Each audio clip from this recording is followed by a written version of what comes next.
Assalamualaikum warahmatullahi wabarakatuh. Apa kabar anak-anak? Semoga dalam keadaan sehat walafiat. Pertemuan kali ini saya akan membahas tentang lanjutan dari teks deskripsi kemarin, yang mana kemarin kita sudah belajar tujuan teks deskripsi dan ciri-ciri teks deskripsi. Tentu kalian sudah paham dan sudah mengerti apa itu tujuan dari teks deskripsi dan apa itu ciri-ciri isi dari teks deskripsi.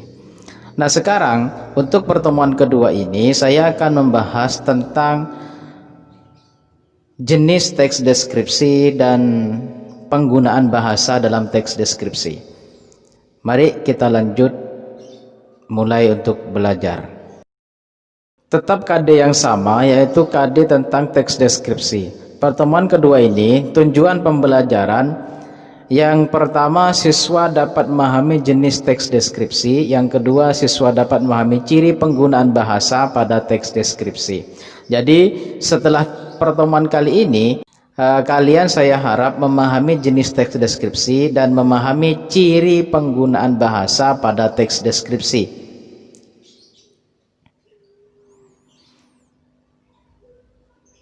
Jenis-jenis teks deskripsi, apabila kita melihat atau ditinjau dari bentuk teks deskripsinya, teks deskripsi itu dibedakan menjadi dua. Yang pertama, teks deskripsi yang berdiri sendiri sebagai teks. Yang kedua, teks deskripsi yang menjadi bagian teks lain, seperti dalam cerpen, novel, lagu, iklan, dan lain-lain. Teks deskripsi yang berdiri sendiri ini merupakan sebuah teks yang keseluruhannya itu membahas atau merinci suatu objek. Namun apabila teks deskripsi yang menjadi bagian teks lain, teks deskripsi itu masuk di dalam sebuah cerpen, novel, lagu, atau iklan.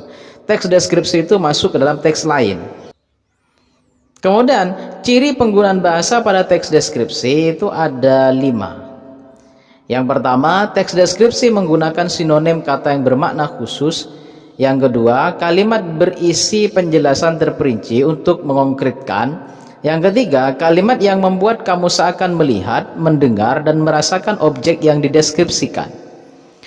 Kemudian yang keempat, menggunakan pilihan kata dengan emosi yang kuat. Yang kelima, majas atau gaya bahasa. Jadi kelima ini ada di dalam teks deskripsi. Kita langsung ke yang pertama. Teks deskripsi menggunakan sinonim kata yang bermakna khusus. Sebuah kata yang memiliki makna khusus kepada subjek yang dideskripsikan. Artinya apa? Ada sebuah kata umum dan ada kata khusus. Seperti yang saya contohkan di bawah itu. Kata umumnya baik, kemudian kata khususnya ramah, sopan, dan setia. Nah, teks deskripsi merincinya menggunakan kata khusus. Menggerakkan, kata khususnya mengibaskan, melambaikan. Kata umumnya bentuk, kata khususnya kotak, bulat, tinggi, indah. Kata khususnya cantik, elok, sejuk, dan lain sebagainya. Seperti contoh begini, ibuku orang baik. Nah, ibuku orang baik. Nah, baik itu diperinci seperti apa? Ibuku orang baik, dia ramah dan sopan kepada setiap orang di sekitarnya. Nah, itu yang perlu dirinci. Kata baiknya ini yang perlu diberikan kata khusus.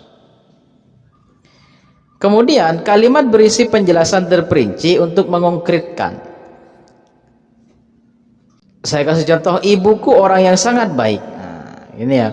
Terus kalimat terperincinya, dia berusaha menolong semua orang. Dia ramah dan tutur katanya lembut kepada siapa saja. Nah, ini namanya kalimat berisi penjelasan terperinci untuk mengonkretkan. Baiknya di sini yang diperinci. Ibu itu baiknya seperti apa? Ibu itu baiknya seperti menolong orang, ramah dan tutur katanya lembut kepada siapa saja. Kemudian yang kedua, ayahku orang yang sabar. Nah, sabarnya ini yang perlu diperinci. Wajahnya teduh dan selalu tersenyum menghadapi masalah apapun. Itu sabar.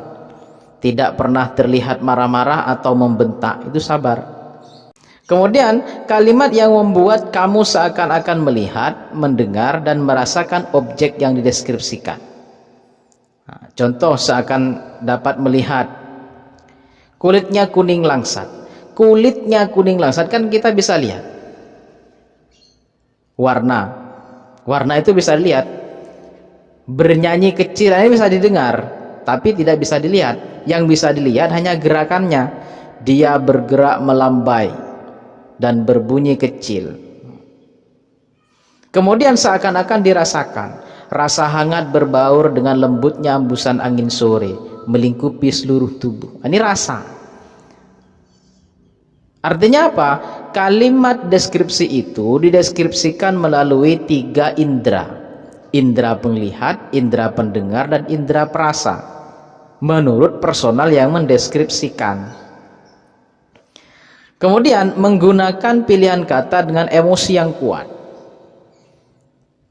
Baik, tulus, ramah, penuh kasih, penginspirasi. Ini kata emosi yang kuat dari kata baik.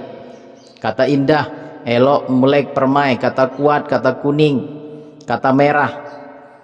Kata kuning ini kata sifat. Emosi yang kuatnya kuning, kemilau, kuning keemasan. Merah, merah menyala, merah merona. Ini beda dengan kata umum. Kata umum dan kata khusus. Kalau kuning ini masuk dalam kata khusus. Kata umumnya adalah warna. Kata umumnya warna, kata khususnya kuning, merah, dan lain sebagainya.